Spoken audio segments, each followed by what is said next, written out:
Bienvenue sur l'Odyssée de la pensée, la chaîne où nous explorons les idées des plus grands penseurs pour enrichir notre vie moderne.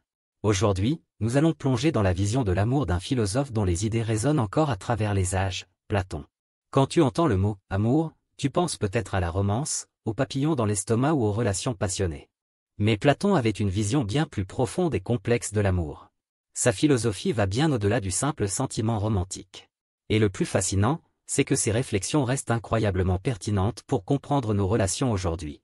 Dans cette vidéo, nous allons découvrir ce que Platon nous enseigne sur l'amour et comment ces théories peuvent transformer notre manière de vivre nos relations amoureuses et même nos interactions avec les autres. Partie 1. L'amour platonique, définition et malentendu. Commençons par un terme qui t'est probablement familier, l'amour platonique. Ce terme est souvent mal compris. Aujourd'hui, il est utilisé pour décrire une relation amicale, sans dimension romantique ou sexuelle. Mais en réalité, le concept original de Platon est bien plus riche. Dans son œuvre phare, Le Banquet, Symposium, Platon propose une vision de l'amour qui dépasse la simple attraction physique ou romantique. Pour lui, l'amour est une quête de la vérité, de la beauté et de la sagesse. Selon Platon, l'amour véritable commence souvent par l'attirance physique, mais évolue vers quelque chose de bien plus profond, la recherche du bien et du divin. L'amour platonique, dans son essence originelle, est une ascension vers un niveau supérieur de compréhension et d'union spirituelle, bien au-delà du corps. Partie 2. L'échelle de l'amour selon Platon. Dans Le Banquet, Platon présente l'idée de l'échelle de l'amour. C'est une métaphore pour décrire les différentes étapes que l'amour traverse dans son évolution. Chaque étape représente une manière plus élevée d'aimer. Voyons cela en détail. Premièrement, l'amour du corps, la première étape est souvent basée sur l'attirance physique. On est d'abord séduit par la beauté extérieure d'une personne. Mais pour Platon, cette forme d'amour est la plus basse, car elle est éphémère et centrée sur les apparences. Deuxièmement, l'amour de toutes les beautés physiques. En évoluant, on se rend compte que la beauté n'est pas unique à une seule personne. On peut admirer la beauté chez plusieurs individus, ce qui amène à une prise de conscience, la beauté dépasse l'individu. Troisièmement, l'amour de l'âme. À ce stade, l'amour devient moins centré sur l'apparence physique et s'oriente vers la beauté de l'âme. On commence à apprécier les qualités morales et intellectuelles de l'autre, son esprit, sa sagesse. Quatrièmement, l'amour des idées. Ici, l'amour transcende les individus. Il devient une quête de la connaissance, de la vérité et de la sagesse.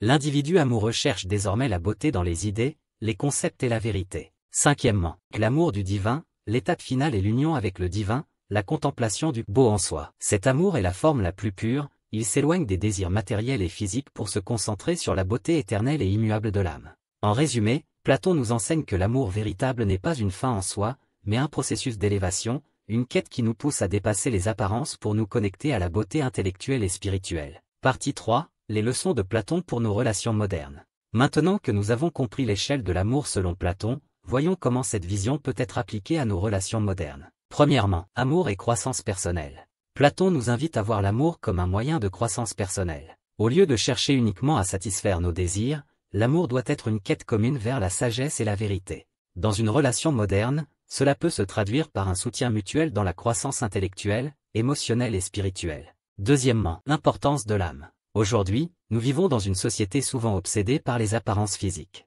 Platon nous rappelle que l'amour véritable se situe au-delà du physique. Il est important de voir l'autre pour ses qualités intérieures, sa bonté, sa sagesse, son caractère. Cela nous aide à bâtir des relations plus profondes et plus durables. Troisièmement, l'amour comme un processus, pas une fin. Nous avons souvent tendance à voir l'amour comme une destination, trouver la bonne personne. Platon, lui, nous apprend que l'amour est un processus d'élévation.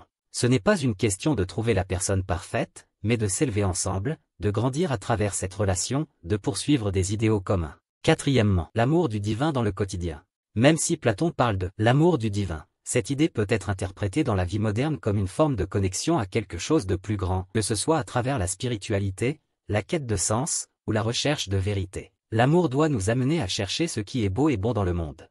Partie 4. L'amour platonique et nos amis. Une autre dimension souvent négligée de l'amour platonique concerne les amitiés. Pour Platon, l'amour platonique n'est pas uniquement romantique, mais peut également exister dans les relations amicales. Une véritable amitié selon Platon, est une relation dans laquelle les individus se poussent mutuellement à être meilleurs, à grandir intellectuellement et moralement.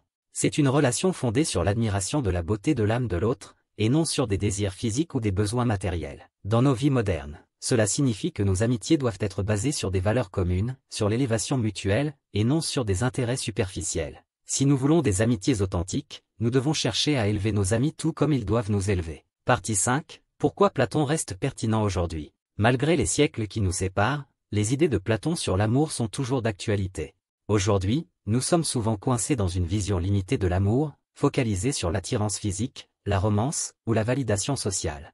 Platon nous invite à réévaluer notre conception de l'amour et à le voir comme un chemin vers quelque chose de plus grand. Ces idées nous rappellent que l'amour, qu'il soit romantique ou amical, doit être une quête commune, un processus de transcendance qui nous pousse à devenir des versions plus éclairées de nous-mêmes. Conclusion. En fin de compte, l'amour selon Platon est bien plus qu'un simple sentiment. C'est une quête de la beauté, de la sagesse et de la vérité. Il nous pousse à dépasser les limites du physique pour chercher ce qui est vraiment essentiel dans nos relations, l'élévation de l'âme. Que ce soit dans tes relations amoureuses ou amicales, Platon nous rappelle que l'amour est un processus, une recherche perpétuelle de ce qui est vrai et beau. Si cette vidéo t'a inspiré à réfléchir différemment sur l'amour, n'hésite pas à t'abonner à l'Odyssée de la pensée pour plus de vidéos sur la philosophie, la psychologie et le développement personnel.